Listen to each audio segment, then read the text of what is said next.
চিন্ময় ISKCON ইস্যুতে ভারতীয় পররাষ্ট্র মন্ত্রণালয় নতুন করে কি বিবৃতি দিলেন সেই প্রসঙ্গটি নিয়ে।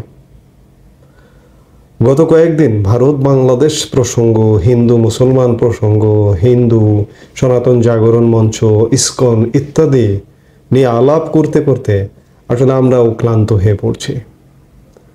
সম্পর্কটা যেন কোথায় যেন এত ভয়াবহ সম্পর্ক, হঠাৎ করে রাতারাতি, এক প্রকার বলা যায় রাতারাতি সম্পর্কের অবনতি হয়েছে কয়েক মাসের মধ্যে। আমরা তো ভালোই ছিলাম।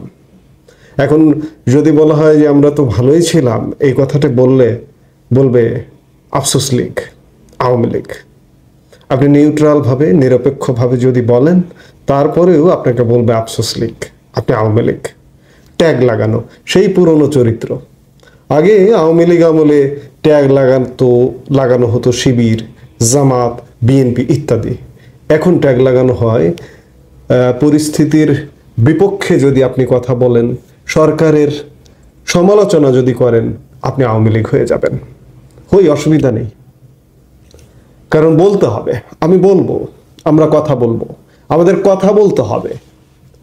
ভারত বাংলাদেশ সম্পর্ক, হিন্দু মুসলমান সম্পর্ক এক ভয়াবহ পরিণতিতে অবস্থান করছে। যখন এরকম একটি ভয়াবহ পরিস্থিতি বিরাজ করছে, তখন ভারতীয় পররাষ্ট্র মন্ত্রণালয় তাদের নিয়মিত সাপ্তাহিক ব্রিফিংয়ে শুক্রবার বাংলাদেশ প্রসঙ্গেও কথা বলেছে। আমরা সেটি একটু দেখি যে কি কথা হয়েছে। হিন্দু পণ্ডিত চিন্ময় কৃষ্ণ দাসকে গ্রেপ্তার নিয়ে ভারতের অবস্থান জানিয়েছেন দেশটির পররাষ্ট্র মন্ত্রণালয়ের মুখপাত্র রণধীর জয়সওয়াল। শুক্রবার 29 নভেম্বর নিয়মিত ব্রিফিংয়ে উপস্থিত সাংবাদিকদের বেশিরভাগই তাকে বাংলাদেশ নিয়ে প্রশ্ন করেন। রণধীর জয়সওয়াল বলেন, হিন্দুদের উপর হামলা নিয়ে আমরা বাংলাদেশের সঙ্গে সার্বক্ষণিক যোগাযোগ রাখছি।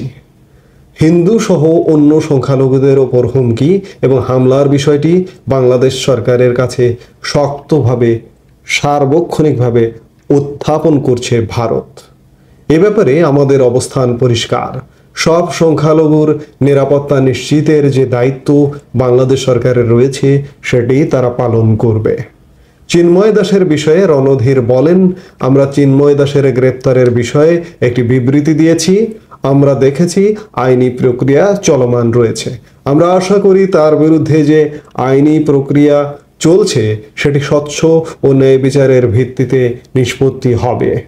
এছাড়া তার যে আইনি অধিকার রয়েছে সেটিও পুরোপুরিভাবে তিনি পাবেন। আরেক প্রশ্নের জবাবে ভারতের পররাষ্ট্র মন্ত্রণালয়ের এই মুখপাত্র বলেন, ইসকন বৈশ্বিকভাবে প্রখ্যাত সংগঠন হিসেবে স্বীকৃত। তাদের সামাজিক ক্ষেত্রে অবদান রাখার ভালো রেকর্ড রয়েছে। এ সময় বাংলাদেশ সরকারকে হিন্দু সহ সব সংখ্যালঘুদের নিরাপত্তা নিশ্চিত করতেও আহ্বান জানান তিনি।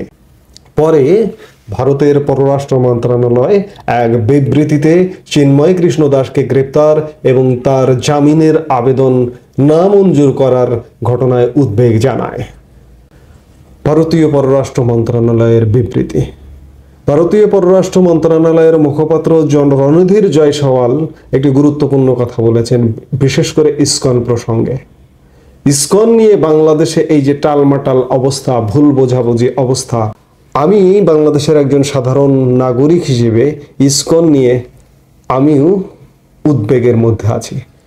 অনেকে ধারণা করেন, অনেকে মনে করেন যে ইসকন এটি ভারতীয় সংগঠন, কিন্তু ভুলে গেলে চলবে না, এটি জানতে হবে ইসকনের জন্ম কিন্তু আমেরিকায়। আমেরিকান হিন্দুদের নিয়ে প্রথমে এটির জন্ম হয়েছিল। পরবর্তীতে এটি ভারত সহ সারা বিশ্বে বিস্তার লাভ করেছে এবং বিশ্বের শতাধিক দেশে এর কার্যক্রম রয়েছে। রণধীর জয়সওয়াল ইসকনের প্রশংসা করেছেন। নিশ্চয়ই প্রশংসিত কাজ করছে দেশে। আমেরিকান অনেক বাঘা বাঘা মানুষ ইসকনের সঙ্গে জড়িত। এই যে বর্তমান যে নতুন যে প্রেসিডেন্ট নির্বাচিত হয়েছেন ডোনাল্ড ট্রাম্পের যে নিরাপত্তা প্রধান তুলসী গ্যাবার্ড ইসকনের সদস্য। তুলসী গ্যাবার্ডে কিন্তু ভারতীয়, অনেকে ভুল করেন যে তুলসী গ্যাবার্ড ভারতীয় কিনা। তুলসী গ্যাবার্ড কিন্তু ভারতীয় নন, তিনি আমেরিকান। এবং তার মাও একজন খ্রিস্টান থেকে ধর্মান্তরিত হিন্দু এবং ইসকনের অনুসারী। কাজেই হিন্দু কি শুধু ভারতে আছে? হিন্দু সারা পৃথিবীতে আছে, হিন্দু সৌদি আরবে আছে, এবং সারা পৃথিবীর বিভিন্ন দেশে ইসকনের কার্যক্রম আছে। কাজেই হিন্দু কিংবা ইসকন নিয়ে বাংলাদেশের এমন কোনো আত্মঘাতী সিদ্ধান্ত নেওয়া যাবে না যে সিদ্ধান্তের কারণে বাংলাদেশ ভয়াবহ বিপর্যয়ের মুখোমুখি হয়। এটি বাংলাদেশের জনগণের জন্য যেমন প্রযোজ্য, ঠিক তেমনি বাংলাদেশের সরকারের ক্ষেত্রেও প্রযোজ্য। অনেক কিছু হিসেব নিকেশ করে পাপ ফেলতে হবে।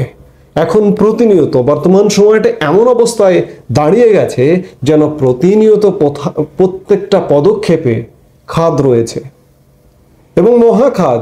যে খাদে পা দিলে আপনি যদি অন্ধকারে চোখ বন্ধ করে পা দেন, এই খাদে পড়লে এমন অতল তলে তলিয়ে যেতে হবে যেখান থেকে আর ওঠা সম্ভব নয়। কাজেই যথেষ্ট উদ্বেগের বিষয় এই যে বাংলাদেশ ভারত সম্পর্ক, হিন্দু মুসলমান সমীকরণ, এটি শুধু বাংলাদেশে না, এটা সারা বিশ্বে ছড়িয়ে গেছে ইতিমধ্যে। কারণ হিন্দুদের একটা বিশাল নেটওয়ার্ক আছে, ইসকনের এক বিশাল নেটওয়ার্ক আছে। বাংলাদেশকে দয়া করে যারা বর্তমান দেশ পরিচালনা করছেন তারা ভয়াবহ বিপদের মুখে ফেলবেন না, এবং বাংলাদেশের যেসব মানুষ বুঝতে পারছেন না তারা একটু বুঝবার চেষ্টা করুন। এখন তো বোঝা এবং এখন তো জানা কিংবা জ্ঞান অর্জন অত্যন্ত সহজ। আপনি গুগলে সার্চ দিলে মুহূর্তেই একটা বিষয় সম্পর্কে জানতে চাইলে জানতে পারছেন। তাহলে কেন অজ্ঞতা? আমাদের অজ্ঞতা থেকে বেরোতে হবে, বের হয়ে একটা সহনশীল আচরণ দিয়ে আমাদেরকে মুক্তির পথ খুঁজতে হবে, নইলে ভয়াবহ বিপদ সামনে অপেক্ষা করছে। ভারতীয় পণ্য বর্জনের একটি ডাক দেওয়া হয়, ভারতীয় পণ্য বয়কটের একটি ডাক দেওয়া হয়, কিন্তু বাস্তবতা সম্পূর্ণ ভিন্ন। ভারতীয় পণ্য ছাড়া আমাদের এক একজন ইন্ডিভিজুয়ালের, এক একজন ব্যক্তির সকালে ঘুম থেকে উঠে রাতে ঘুমাতে যাবার আগ পর্যন্ত জীবন প্রায় অচল। প্রথমত একটি কথা বলে নিই যে ভারতীয় তুলা ছাড়া আমাদের যে রপ্তানির প্রধান লাইভ ব্লাড গার্মেন্টস বন্ধ হয়ে যাবে। আমাদের ইন্ডিভিজুয়ালদের ব্যক্তি কিভাবে ভারতীয় পণ্য দ্বারা প্রভাবিত। একদিকে ভারতীয় পণ্য বয়কটের ডাক দিচ্ছি মুখে, কিন্তু বাস্তবতা ভিন্ন। আমি ভারতীয় জামা কাপড় পরে ভারতীয় পণ্যের ডাক দিচ্ছি। আরে ভাই, আমার তো ভারতীয় পণ্য বর্জনের ডাক দিলে আমি যদি প্রথমত বলি, আমার তাহলে জামা কাপড় খুলে ফেলে দিয়ে ভারতীয় পণ্য বর্জনের ডাক দিতে হবে দিগম্বর হয়ে। আপনি কি সেটি পারবেন? পারবেন না। কিভাবে সেটি বলছি। বাংলাদেশ একটি আমদানি নির্ভর দেশ। শুধু বাংলাদেশ না, পৃথিবীর সব দেশই সকল পণ্যে স্বয়ংসম্পূর্ণ হয় না, প্রত্যেককেই আমদানি করতে হয়। এমনকি যুক্তরাষ্ট্র পর্যন্ত আমাদের এই অঞ্চল চীন থেকে সর্বোচ্চ আমদানি করে, তো আমরা তো সেখানে নস্যি। গত বছর আমরা 23 সালে 62 বিলিয়ন ডলারের পণ্য আমদানি করেছি পৃথিবীর বিভিন্ন গন্তব্য থেকে। মাসে প্রায় 5.5 বিলিয়ন ডলারের পণ্য আমদানি করতে হয় আমাদের।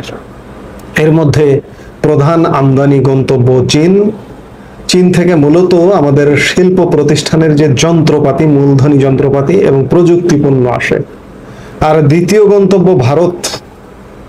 ভারত থেকে আসে প্রধানত ভোগ্যপণ্য, শিল্পের কাঁচামাল, পরিবহন সামগ্রী, কনস্ট্রাকশন ম্যাটেরিয়াল ইত্যাদি নানান কিছু। চীন থেকে 25% আমদানি হয়, ভারত থেকে 18% আমদানি হয়। ভারত আমাদের কাছে আমদানির জন্য সবচেয়ে সহজলভ্য একটি গন্তব্য। ভারতকে আজকে যদি অর্ডার দেন, আগামীকালকে তারা ট্রাক লোড দিয়ে দিতে পারে। 3 দিনের মধ্যে আপনি আমাদের পোর্টে খালাস করতে পারেন পণ্য। এই সহজলভ্যতার কারণে ভারত থেকে বৃহৎ আকারের পণ্য আমদানি করতে হয় আমাদের। এখন আসি যে আপনার জীবনে ভারতীয় পণ্যের প্রভাব কতটুকু। আপনি একজন ব্যক্তি, রাতে ঘুমিয়েছেন, সকালে ঘুম থেকে উঠলেন। সকালে ঘুম থেকে আপনি যে জামা কাপড়টা পরে উঠলেন, এর সুতাটা কোথাকার, এর তুলাটা কোথাকার? ভারতীয়।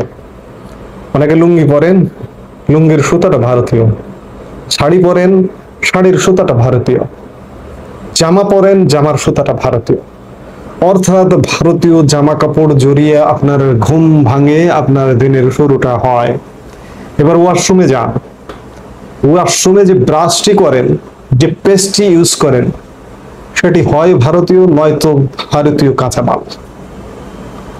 এরপরে গোসল করেন, যে শ্যাম্পু সাবানটা ব্যবহার করেন, সেই শ্যাম্পু সাবানটি হয় ভারতীয়, নয়তো কাঁচামাল ভারতীয়। গোসল করে ফ্রেশ হয়ে নাস্তার টেবিলে বসবেন। নাস্তায় তো অনেক ভারতীয় খাবার কোনো না কোনো ভাবে জড়িত থাকে। আপনার চিনি ভারতীয়, এই যে লাল চিনি, সাদা চিনি বলি, পৃথিবীর অন্য ব্রাজিল থেকে আসে বা অন্যান্য দেশ থেকে আসে, ভারত থেকেও একটি বড় অংশ আসে। চিনি, চা, ডিম, পেঁয়াজ, যে পেঁয়াজের সাথে ডিমটি খান, সেটি ভারতীয়। এরপরে নাস্তা করে অফিসের উদ্দেশ্যে রওনা দেবেন। আপনি জামা কাপড় পরছেন, জামা কাপড় পরার আগে, সবার আগে যে জামা কাপড়টি পরা দিয়ে শুরু করছেন, আন্ডারগার্মেন্টস, হোশিয়ারি সামগ্রী। এই আন্ডারগার্মেন্টস এর সুতাটি ভারতীয়। এরপরে অন্যান্য যে জামা কাপড় পরছেন, সেগুলোতেও ভারতীয় প্রভাব কোনো না কোনো।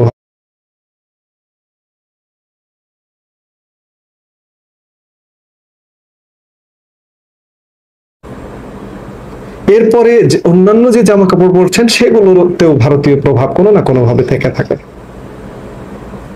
এবার অফিসে যাবেন, বাহন। প্রথমত যদি একদম সাধারণ মানুষ বলি যে আপনি বাসে যাবেন, তাই তো? ধরুন ঢাকার ধানমন্ডি থেকে মতিঝিলে যাবেন একটি বাসে, সেই বাসটি কিন্তু ভারতীয়। আচ্ছা, আপনি বাসের যাত্রী থেকে একটু উন্নত সিএনজি অটোরিকশায় যাবেন, সিএনজি অটোরিকশাটি কিন্তু ভারতীয়। অথবা আপনার ব্যক্তিগত মোটর বাইক বা মোটর সাইকেল আছে, স্টার্ট দিয়ে ধানমন্ডি থেকে মতিঝিলে যাচ্ছেন, সেটি কিন্তু ভারতীয়। ধরে নিলাম আপনি একটু উচ্চবিত্ত, আপনি জাপানি টয়োটা বা নিসানের কোনো গাড়িতে যাচ্ছেন অফিসে, আপনি যে জামাটা পরে যাচ্ছেন, ভেতরের যে আন্ডারগার্মেন্টসটা, সেটার মধ্যে ভারতীয় প্রভাব আছে। ফেলবেন কিভাবে? অফিসে গিয়ে চা খাচ্ছেন, চা, চিনি কিংবা দুধ, সেটি ভারতীয়। দুপুরের ভাত খাচ্ছেন, ভাতটি খাচ্ছেন, আমাদের একটি মিথ্যা কথা বলা হয় যে আমরা চাল উৎপাদনে স্বয়ংসম্পূর্ণ। হ্যাঁ, আমাদের চাহিদার বড় অংশটি মেটায়, কিন্তু চালের বাজারে যখন অস্থির হয়, তখন বর্ডার উন্মুক্ত করে দেওয়া হয়, ভারতীয় চাল এসে ঢোকে। আপনার যে সরু চালের আপনি ভাত খাচ্ছেন অফিসে, সেই চালটিও ভারত থেকে আসে। আপনার অফিসের যে চালটি আপনি বিভিন্ন কোম্পানির প্যাকেট কিনেছেন, ওই প্যাকেটে যে ভারতীয় চাল নেই, এটি কিভাবে আপনি নিশ্চিত হচ্ছেন? এরপরে অফিস শেষে আবার বাসায় ফিরছেন ভারতীয় যানবাহনে, ভারতীয় জামা কাপড়ে। বাসায় এসে চা কফি খাচ্ছেন ভারতীয়। বাসায় এসে টিভিতে সিরিয়াল দেখছেন ভারতীয়। এসে একটু অবসরে বইপত্র পড়তে চাইছেন, একটু উন্নত প্রকাশনা পড়তে গেলে আপনাকে ভারত থেকে আনতে হবে। এরপরে ঘুমাতে যাবেন, ওই যে ভারতীয় জামা কাপড় পরে আপনাকে ঘুমাতে যেতে হচ্ছে। এগুলো হচ্ছে একজন ইন্ডিভিজুয়াল মানুষের জীবন। আপনি এই যে প্রতিটা পণ্য ভোগ করছেন, খাচ্ছেন, আপনি ভারতীয় ট্রাক ছাড়া, ট্রাকে পরিবহন ছাড়া একটি পণ্য আপনার এই জিহ্বা পর্যন্ত পৌঁছাবে? আপনি একটু চিন্তা করুন তো। আপনার যে মাঠে চাষ হচ্ছে, চাষ করছে কৃষক ভাই, এই ট্রাক্টরটি কোথাকার? ভারতীয়। অর্থাৎ এভাবে নানাভাবে আপনি ভারতীয় পণ্যের সাথে জড়িয়ে আছেন।